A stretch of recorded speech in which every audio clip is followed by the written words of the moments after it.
Welcome to BookWorthy. Today, we're talking with Soaring Eagle. Soaring Eagle has put together a picture book that walks with a young eagle as he is accidentally hatched in a chicken coop.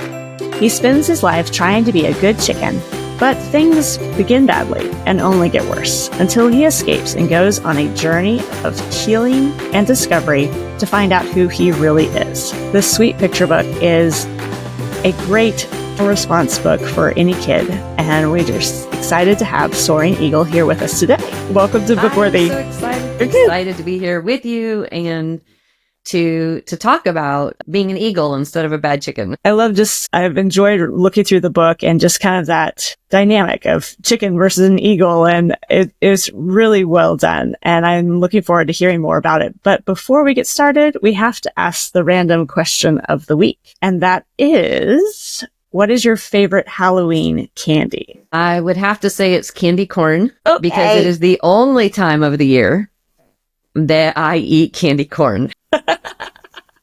And when you want pure sucrose and with a little bit of starch mixed in to glue it together, it is the perfect vehicle to ingest lots of straight sugar. Yes, it is. It's one of those candies. For me, in my house, there's only, I think, 2 people in my home that enjoy candy corn. And it's at one time a year it comes out. And I don't know, my husband just can't say no to it. I'm like, I don't know. I'm a texture person. There's something about the texture and the taste. I can't. That's one of the candies I cannot. I can do lots of candies, but not that one. Not that one. Well, I will send all my candy corn your way for sure. Thank you. I appreciate that. I will enjoy every bit of it. Good deal. Well, Soaring Eagle, tell us a little bit about your book, I Am Not a Bad Chicken. Well, it's kind of actually an autobiography in a children's picture book. And it's a journey of complex trauma. People many times don't understand trauma or complex trauma. And trauma is anything that leaves you feeling powerless, helpless, and or terrorized. And complex trauma is also very straightforward. And it is any trauma that actually distorts your identity, usually because it has happened for an extended period of time and usually also an extended level of intensity, where it actually distorts who you are, who you believe yourself to be. And it can happen as an adult in, for instance, a domestic violence situation. Extended psychological and physical damage can distort the perception of who that person is over time. And for a child, it takes a lot less intensity and a lot less time because you're already in your identity awareness phases. You're developing who you are as a person. So when you go in and do damage during development, it distorts it long term. Where if you already have a solid identity, it takes a whole lot more, like a prisoner of war for, being tortured, or somebody who's been kidnapped over an extended period of time or trafficked, that type of thing. That can create that level of distortion.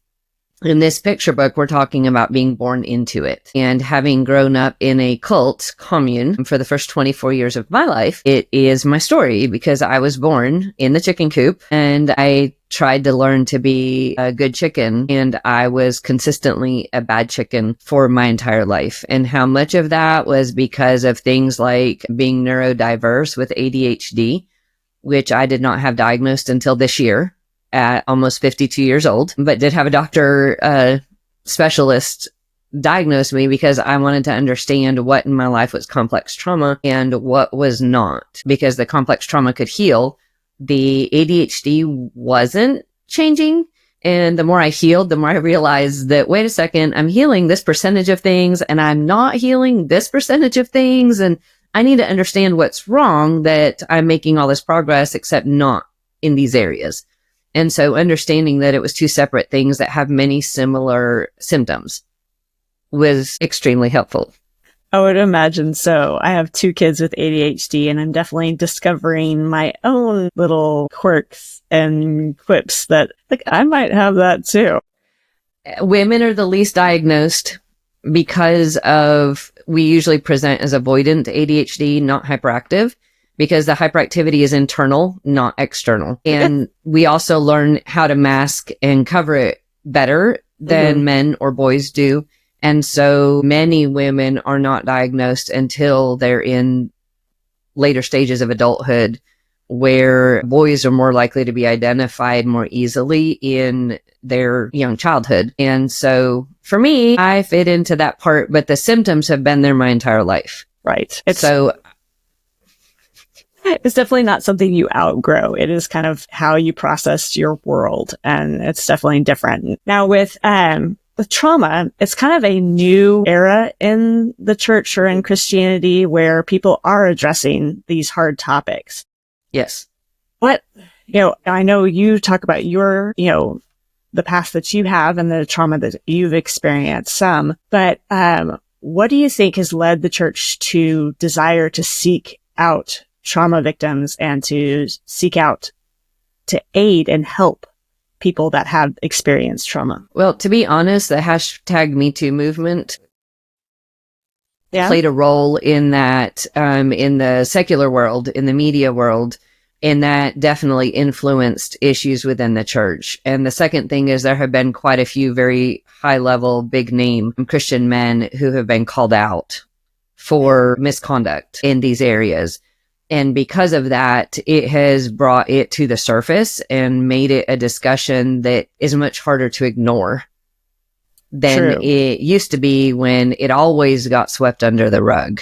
Right. And so I grew up with a story that actually various parts of my story, 1 in 3 women have experienced sexual abuse, have experienced domestic violence, have experienced some type of trauma and damage that fits a major category. And yet I was in church with hundreds of women who had experienced things that nobody knew because everybody hid it and kept it silent. And so as I healed from my own story, I was like, I need to know I'm not alone and that there's hope to be able to have the courage to reach out for help. And so how could somebody have helped me do that? And I realized I needed to make it the conversation, make it more normalized. And so through a bunch of different means, including this picture book, it has been, how do you raise awareness to open the conversation of what trauma is, of the fact that your identity can be damaged by these things? How can I make it a discussion that is normal within families? Where you read a picture book and parents talk about it with their kids.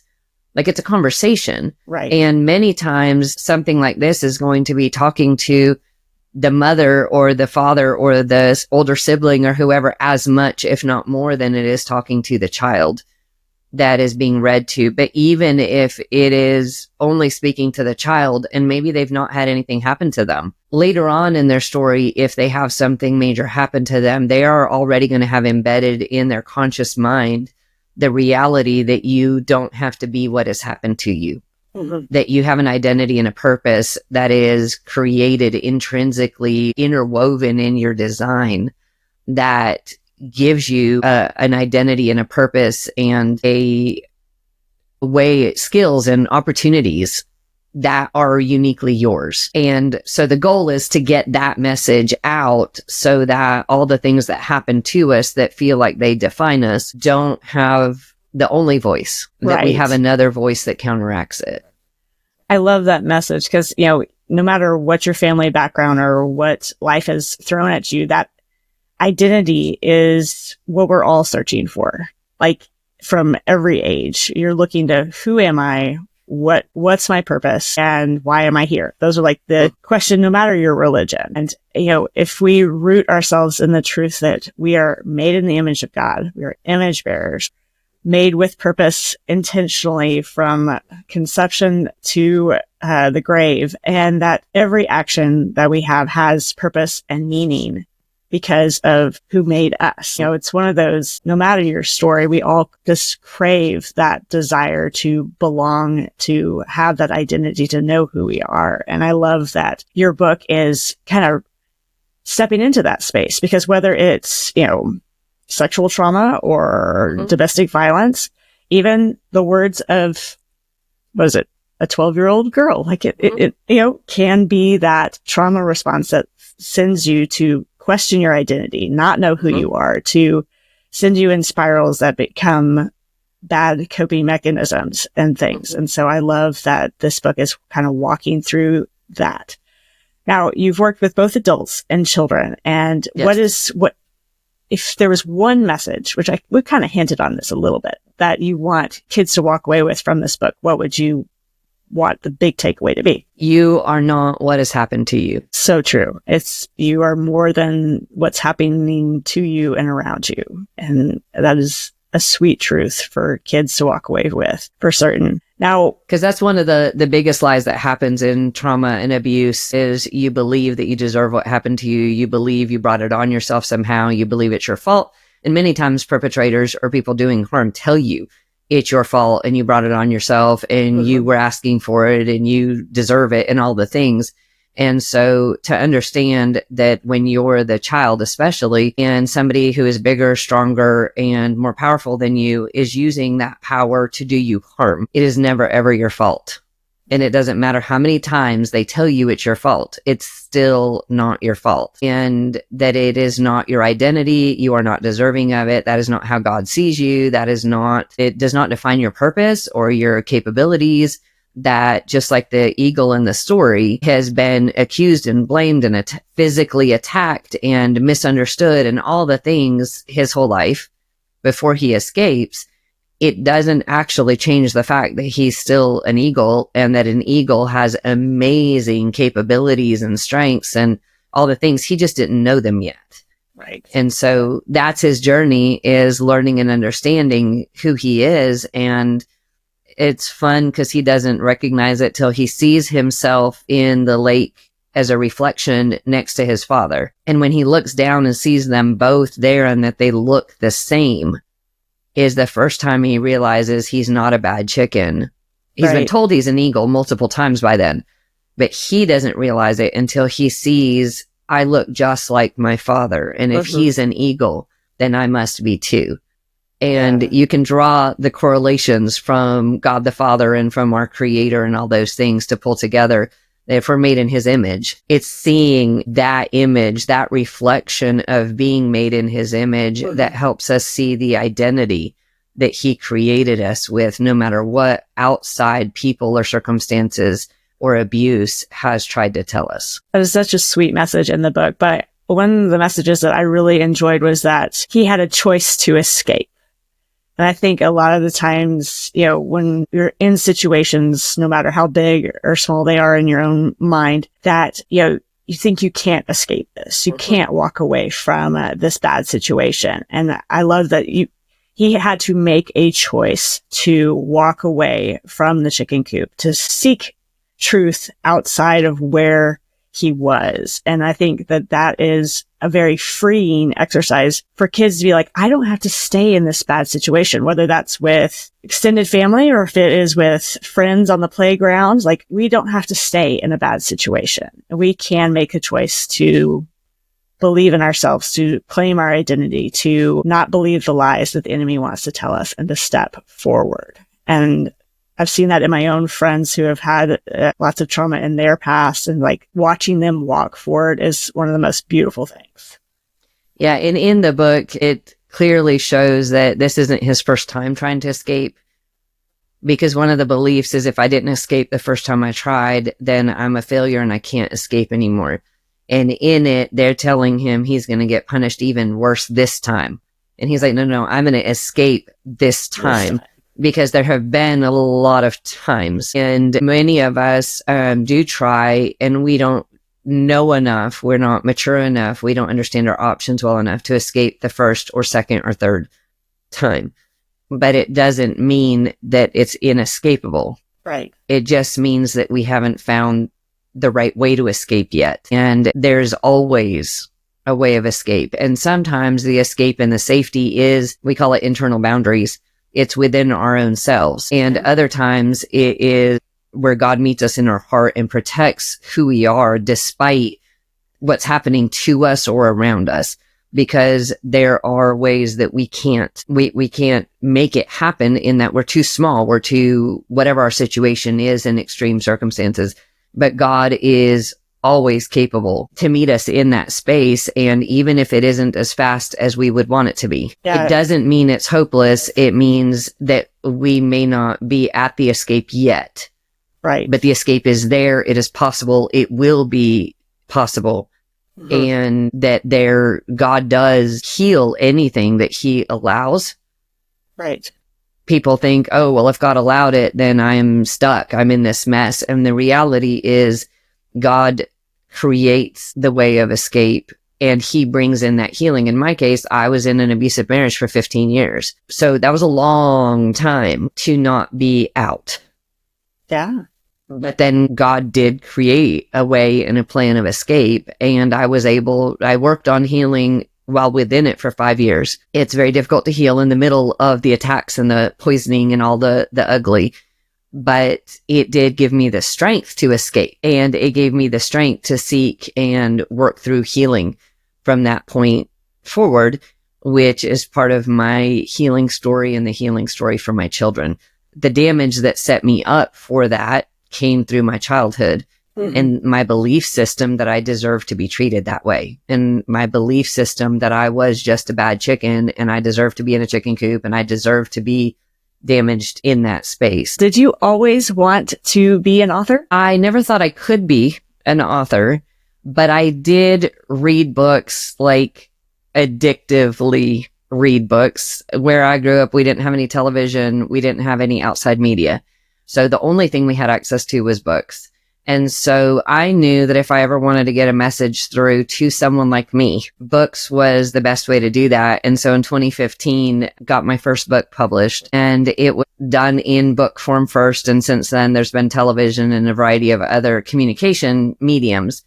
But books were how I grew up. And so the fact that now I have a picture book out there that could have talked to the listener in all kinds of ways, and have had a way to let me know that my identity was not based on what had been done to me, that just sinks in very, very deep and powerfully in my story. And that makes it extra special to share it like this, because I know the little girl and the impact that this could have had. I love that. I love that God has taken, he's done a redemption story in your life and allowed you the ability and the passion to communicate that to kids just like you that are out in the world today. And I love how God redeems stories like that and makes what takes our misery and our hardship and makes it a mission field. And I love that he's done that for you with this book and your other books as well. Now, you said books were a big part of your life. What was your favorite book, or is your favorite book? Other than the Bible? That is really, really hard. The Bible is the one I have read by far the most times. I think I'm somewhere over 20 times reading it cover to cover so far, and it's my lifeline. So outside of that, I liked books like A Tale of Two Cities.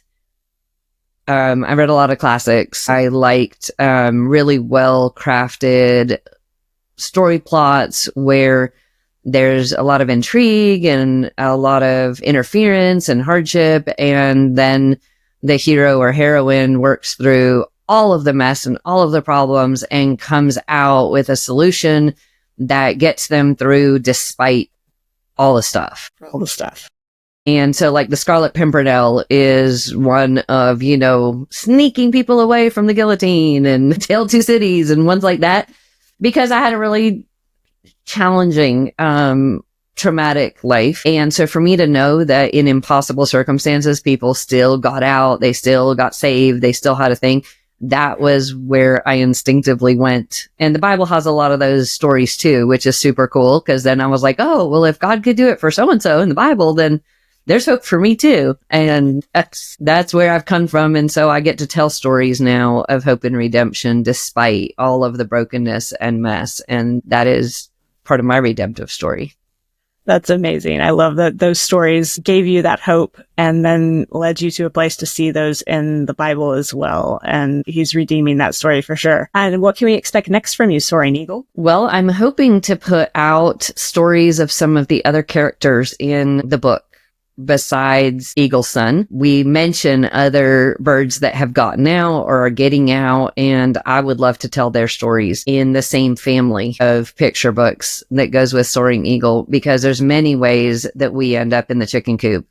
There's many ways we get out, and there's many journeys to finding our identity and just finding our place in that. And so I am really hoping that I get to tell some of the other birds' stories and One of them might be about bullying and one of them might be about family dynamics that are damaging. And there's a lot of different potential stories, and my own personal story includes a whole unfortunate number of scenarios. And so to be able to give voice to that in our Little Bird storyline is something that I'm very excited about. That sounds like a series of books that can hit any heart, no matter the little kids inside of the adults as well as the little ones too. And I love that you are taking a step of faith in this and providing that type of content for kids and adults. And if there's a little window that we might end up with an animated series attached to it, everybody, it's like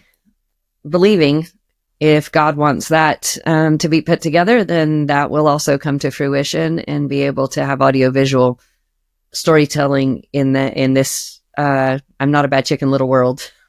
I love that opportunity, and we'll definitely be praying for that. Soaring Eagle, where can people find out about your book? Right now, if they go to Amazon.com and search I'm Not a Bad Chicken by Soaring Eagle, they will be able to come up with, and it looks like this. So you can see and look for it and have fun reading it to your kids, reading it to yourself, just understanding it's for kids of all ages, because we all have the child in us that went through hard things. We don't need to judge that. We just need to go, hey, it doesn't have to define me. I have an identity that is not defined by those things in my past or in my childhood, and I can grow and heal from them. I love that. We'll make sure to have that Amazon link in the descriptions for you.